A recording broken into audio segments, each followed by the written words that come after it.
नमस्कार मित्रहो.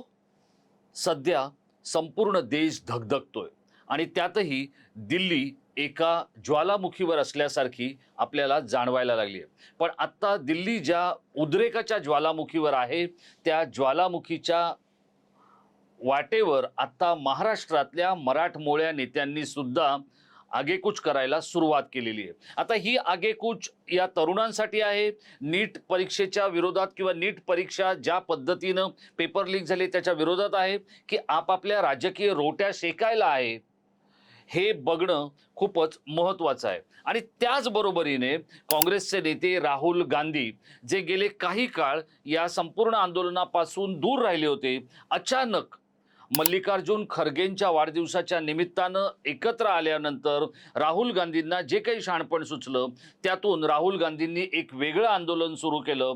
पण त्या आंदोलनाचा फटका, राहुल गांधींच्या आंदोलनाचा फटका हा या मूळ आंदोलनाला बसेल का, असा प्रश्न आता या निरपराध, निरागस आणि आपल्या भवितव्यासाठी चिंतित असलेल्या युवकांसमोर येऊन ठेपलाय. काय आहे सगळा मामला, मी संक्षिप्त स्वरूपात आपल्याला सांगण्याचा प्रयत्न करणार आहे. नमस्कार मित्रहो, मी राजेश कोचरेकर आणि आपण पाहताय आपलं आवडतं न्यूज पोर्टल टाइम महाराष्ट्र. थेट, अचूक, बोल्ड आणि बिनधास्त. मित्रहो, काल ज्या वेळेला आपण नरेंद्र मोदी यांच्या विरोधात किंवा भाजपच्या विरोधात जो जनक्षोभ संपूर्ण राज्यभर आणि देशभर, राजधानीभर उसळलेला आहे, त्याच्यावरती वृत्तांकन केलेलं होतं. त्याला आपल्यापैकी अनेकांनी समर्थन दर्शवलं, सहमती दर्शवली, अनेकांनी माझं कौतुकही केलं, टाइम महाराष्ट्राचं कौतुक केलं. पण मित्रहो, आपल्याला मला एकच सांगायचं आहे, ज्या दिवशी जी घटना घडते ती घटना नीती आणि अनितीला धरून आहे की नाही, इतकाच आपला मापदंड असतो. ती समाजाच्या कल्याणासाठी आहे, समाजाबरोबर होणाऱ्या चांगल्या गोष्टींसाठी आहे की वाईट गोष्टींसाठी आहे, यावरच आपण आपलं वृत्तांकन करत असतो. आपण ज्या प्रतिक्रिया पाठवल्या त्याबद्दल आपल्याला खूप खूप धन्यवाद. पण आत्ता आज ज्या वेळेला तिसऱ्या दिवशी संसदेचं अधिवेशन सुरू झालं, त्यावेळेला संसदीय कार्यमंत्री किरण रिजिजू यांनी आवाहन केलं होतं की सरकार चर्चा करायला तयार आहे, सरकार नीटवर बोलायला तयार आहे. नीट परीक्षेच्या संदर्भातले जे पेपर लीक झाले त्याचं जे काही विस्तृत विश्लेषण आहे ते देशासमोर आणण्याची सरकारची तयारी आहे. पण विरोधकांचं म्हणणं असं आहे की धर्मेंद्र प्रधान यांचा राजीनामा व्हायला हवा, त्यानंतरच ही चर्चा सुरू होईल. आणि तिथून पुढे गोंधळ झाला. हा झाला संसदेतला गोंधळ. मी आपल्याला काल सांगितलं होतं 2 दिवसांचं कामकाज कसं पावसाळी अधिवेशनाचं वाया गेलंय. आज तिसरा दिवस सुद्धा गदारोळाच्याच दिशेनं वाटचाल करतोय असं आपल्याला म्हणता येईल. आता आपण येऊया महाराष्ट्रातल्या नेत्यांकडे. महाराष्ट्रातल्या नेत्यांनी म्हणजे शरद पवार, त्यांच्याबरोबर त्यांची कन्या सुप्रिया सुळे, उद्धव ठाकरे यांनी जंतर मंतरवर जात या तरुणांना आपल्या आंदोलनात आम्ही सहभागी आहोत अशा पद्धतीचा विश्वास दिलाय. उद्धव ठाकरे यांनी आज सकाळी एक पत्रकार परिषद सुद्धा घेतली. संजय राऊतांनी जाणीवपूर्वक त्यांना आधी हिंदीतून बोला असं सांगितलं आणि एरवी दाक्षिणात्य नेत्यांच्या मातृभाषेच्या बद्दल असलेल्या प्रेमावर बोलणारे ठाकरे आज सगळ्यात आधी हिंदीत बोलले. हेही काही स्वीकारार्ह आहे, कारण दिल्लीत राजकीय तवा तापलेला आहे. आता हा राजकीय तवा तापल्यानंतर गेल्या अनेक आंदोलनांचा अनुभव ज्यांच्या गाठीशी आहे ते मराठा समाजाचे नेते मनोज जरांगे पाटील हे सुद्धा तिथे पोचले आणि त्यांनी सुद्धा या विद्यार्थ्यांना आपण त्यांच्या बरोबर आहोत असं सांगितलं. ज्या काही भावना आहेत त्या भावना तिथे व्यक्त केल्या आणि आपल्या संपूर्ण समाजाचा पाठिंबा या विद्यार्थ्यांना असल्याचं बोलून दाखवलं. आता गोष्ट आली ती राहुल गांधी यांची. आता राहुल गांधींच्या कडे वळण्याआधी मी आपल्याला एकच सांगतो की अरविंद केजरीवाल आणि उद्धव ठाकरे यांची भेट झालेली आहे अवघ्या काही मिनिटांपूर्वी.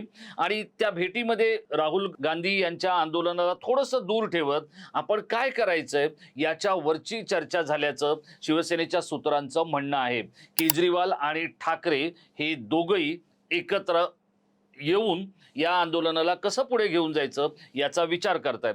कारण पुन्हा एकदा तोच प्रश्न, पुन्हा एकदा तोच मुद्दा, दिल्लीचा तवा तापलेला आहे. आता येऊया या तापलेल्या तव्यावर जर स्वतःचे पॉपकॉर्न तापवून घेतले नाहीत किंवा पकवून घेतले नाहीत तर ते राहुल गांधी आणि काँग्रेस कसले? आता याच काँग्रेसच्या राष्ट्रीय अध्यक्ष असलेल्या मल्लिकार्जुन खरगे यांचा मंगळवारी वाढदिवस होता. दुपारी त्यांच्या बंगल्यावर वाढदिवस साजरा होत असताना म्हणजे बघा, बाहेर युवा शक्ती धगधगते, लोक लाठ्या खात आहेत, काठ्या खात आहेत आणि मल्लिकार्जुन खरगे यांचा वाढदिवस तिथे साजरा केला जात होता किंवा त्या वाढदिवसासाठी सगळे लोक एकत्र आले होते. आता त्या वाढदिवसाला एकत्र आल्यानंतर राहुल गांधींना अचानक एक गोष्ट सुचली, ती म्हणजे या आंदोलनामध्ये उडी घेण्याची. आता हे राहुल गांधी तेच आहेत, गेले 30-32 दिवस इथे आंदोलन सुरू आहे, पण राहुल गांधी यांच्या पक्षाने या आंदोलनाकडे बिलकुल ढुंकूनही पाहिलेलं नव्हतं. हा, काही गोष्टी त्यांनी फक्त बोलून दाखवल्या होत्या, पण ते काही या आंदोलनामध्ये सहभागी झालेले नव्हते. आता ज्या दिवशी 31 दिवस झाले, त्या 31व्या दिवशी मल्लिकार्जुन खरगे यांच्या लक्षात आलं की विद्यार्थ्यांवर लाठीचार्ज झालाय. मग त्यावेळेला त्यांनी या लाठीचार्जचा निषेध केला, कारण तो लाठीचार्ज अमानुषच होता. मित्रहो, पोलिसांनी काट्यांना खिळे मारले होते आणि ते खिळे मारून ज्या बाजूला खिळे आहेत त्या खिळ्यांनी पोलिसांनी लाठीचार्ज केला.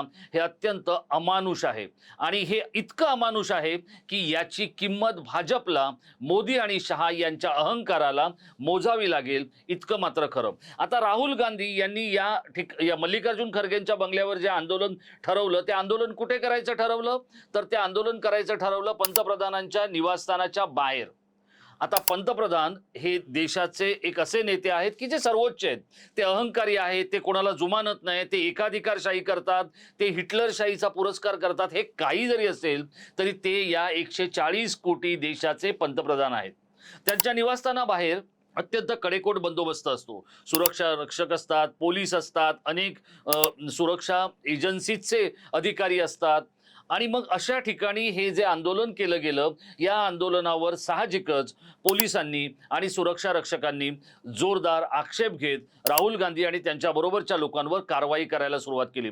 आता दिल्लीमध्ये चर्चा काय आहे हे पण मी आपल्याला सांगतो. राहुल गांधी बऱ्याचदा लोकशाही किंवा लोकांबरोबर असण्याचं, सामान्य लोकांबरोबर असण्याचं भासवत असतात, पण राहुल गांधींनी पंतप्रधानांच्या निवासस्थानाबाहेर आंदोलन करून खरंच माती खाल्ली आहे का? याचं कारण मी आपल्याला सांगतो. कारण ज्या क्षणाला राहुल गांधींनी तिथे आंदोलन केलं त्यावेळेला संपूर्ण फोकस हा राहुल गांधींच्या या आंदोलनाकडे गेला, राहुल गांधींच्या या सगळ्या बालिश गोष्टींकडे गेला आणि त्यामुळे हे आंदोलन किंवा पोलिसांचा जो अत्याचार आहे, पोलिसांचा जो लाठीचार्ज आहे, हा काही काळासाठी दुर्लक्षित झाला, काही काळापासून तो दूर गेला. पण आता मात्र एक गोष्ट स्पष्ट झालेली आहे की जी गोष्ट इंदिरा गांधी यांनी जी आणीबाणी लावली, त्या आणीबाणीचे जे नायक होते जयप्रकाश नारायण, ते ज्या बिहारमधून यायचे, ते बिहार सुद्धा आता पेटलेलं आहे आणि त्या बिहारमध्ये काही तरुणांनी आंदोलन करायला सुरुवात केली आहे, पोलिसांनी त्यांच्यावरही लाठीचार्ज करायला सुरुवात केलेली आहे. पण या आंदोलनामध्ये आता देवेंद्र फडणवीस जसं म्हणाले तसे काही फुकटे, काही राजकारणी, काही स्वतःच्या पोळ्या बाजून घेणारे घुसलेले आहेत. हे काही आपण नाकारत नाहीये, कारण हा तवा तापवला कोणी? हा तवा तापवला नरेंद्र मोदींच्या अहंकाराने. हा तवा तापवला कोणी? अमित शहांच्या मस्तवालपणाने. हा तवा तापवला कोणी? भाजपच्या आमचं कोणीच बिघडवू शकत नाही या एका अहंकारी वृत्तीने. आणि त्यामुळे या तापलेल्या तव्यावर जर आपले दाणे टाकून ते जर शेकवून घेतले नाहीत तर मग महाराष्ट्रातले राजकारणी कसे, देशातले राजकारणी कसे, असं म्हणायची वेळ आता या तरुणाईवर आलेली आहे. पण या तरुणाईचं आंदोलन भडकायला नको, या तरुणाईचं आंदोलन भरकटायला नको, याची काळजी आता या आंदोलनातल्या तरुणांनी सुद्धा घेणं गरजेचं आहे. पंतप्रधान हे याच्यासाठी किती कारणीभूत आहेत हे येणाऱ्या काळात ठरेल, कारण पंतप्रधानांनी या संपूर्ण गोष्टीकडे ज्या पद्धतीत लक्ष द्यायला हवं होतं त्या पद्धतीत लक्ष दिलं गेलं नाही.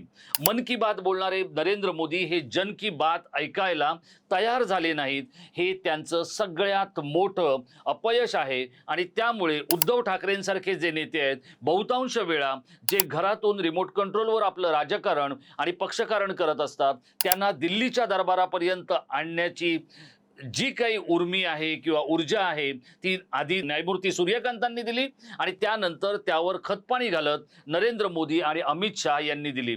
एकूणच उद्धव ठाकरे काय किंवा विरोधक काय हे जर यशस्वी झाले, या आंदोलनाचा राजकीय फायदा त्यांनी मिळवला, तर मग त्याचं सगळ्यात मोठं खापर हे नरेंद्र मोदी आणि अमित शहा यांच्या अहंकारी वृत्तीला जाईल। अजूनही धर्मेंद्र प्रधान यांच्यासारख्या एका थुकरट मंत्र्याचा राजीनामा घ्यायला हे सरकार तयार नाहीये, याच्यावरून या सरकारचा मस्तवालपणा आपल्या लक्षात येऊ शकतो। मित्रहो, हे सरकार मस्तवाल आहे का? हे सरकार अहंकारी आहे का? या सरकारला देशाचं भविष्य असलेल्या किंवा भवितव्य असलेल्या तरुणाईची काही घेणं देणं नाहीये का, असं आपल्याला वाटतं का? पोलिसांनी ज्या पद्धतीचा अमानुष लाठीचार्ज आणि लाठी हल्ला, अश्रुधूर आणि अत्याचार दिल्लीमध्ये केला, त्याचीच दुसरी कॉपी किंवा दुसरी एक आवृत्ती आपल्याला बिहारमध्ये होताना दिसते। ज्या आणीबाणीच्या विरोधात जयप्रकाश नारायण यांनी संपूर्ण देशभरात रान उठवलं, त्यांच्याच बिहारमध्ये आणि दिल्लीमध्ये जे काही आता सगळं तापलेलं आहे, त्या तापलेल्या ज्वालामुखीचं नेतृत्व आता मराठी महाराष्ट्र करणार का, हाच खरा प्रश्न आहे। कारण हे संपूर्ण आंदोलन ज्या युवकाने अमेरिकेतून आणि नंतर दिल्लीतून पेटवलं, तो अभिजित हा सुद्धा हिंगोलीचा आहे। उद्धव ठाकरे आणि शरद पवार हे सुद्धा महाराष्ट्राचे आहेत, मनोज जरांगे सुद्धा महाराष्ट्राचे आहेत आणि या सगळ्या आंदोलनाला रोज आपल्या परीनं यथाशक्ती खतपाणी घालणारे संजय राऊत सुद्धा महाराष्ट्राचे आहेत। दिल्ली तापलेली आहे, दरबार हा जनक्षोभावर आणि जनक्षोभाच्या ज्वालामुखीवर धगधगतोय आणि दिल्लीच्या या दरबारामध्ये आता मराठी रणशिंग फुंकलं जातंय। मराठी नेते आणि मराठी युवक, मराठी तरुणाई या आंदोलनामध्ये आता नेमकं कुठल्या टप्प्यापर्यंत पोचू शकते हे आपल्याला थोड्या वेळात कळणार आहे। हा सगळा जो काही प्रकार आहे हा नरेंद्र मोदींच्या अहंकारी वृत्तीमुळे आणि भाजपच्या मस्तवालपणामुळे झालेला आहे, असं आपल्याला वाटतंय का? जर वाटत असेल तर आपण या व्हिडिओच्या खाली असलेल्या इनबॉक्समध्ये आपल्या प्रतिक्रिया आम्हाला जरूर कळवा। आणि मित्रहो, हा व्हिडिओ, त्यातल्या भावना, त्यातली गुणवत्ता, त्यातला दर्जा जर आपल्याला आवडला असेल, त्यातली मतं आपल्याला पटत असतील, तर आपण हा व्हिडिओ लाईक करून शेअर करायला विसरू नका। आपण कोणत्याही पक्षाचे नाही आहोत, कोणत्याही व्यक्तीचे किंवा व्यक्तिपूजक नाही आहोत, पण जेव्हा जेव्हा या देशातली तरुणाई, या देशातला सामान्य माणूस अन्यायाच्या बद्दल आवाज उठवेल, त्यावेळेला आपल्या क्षमतेसहित आणि यथाशक्तीसहित आपण या आंदोलनाला आणि या भावनेला पाठिंबा द्यावा, याच भावनेतून केलेला हा व्हिडिओ आहे। धन्यवाद।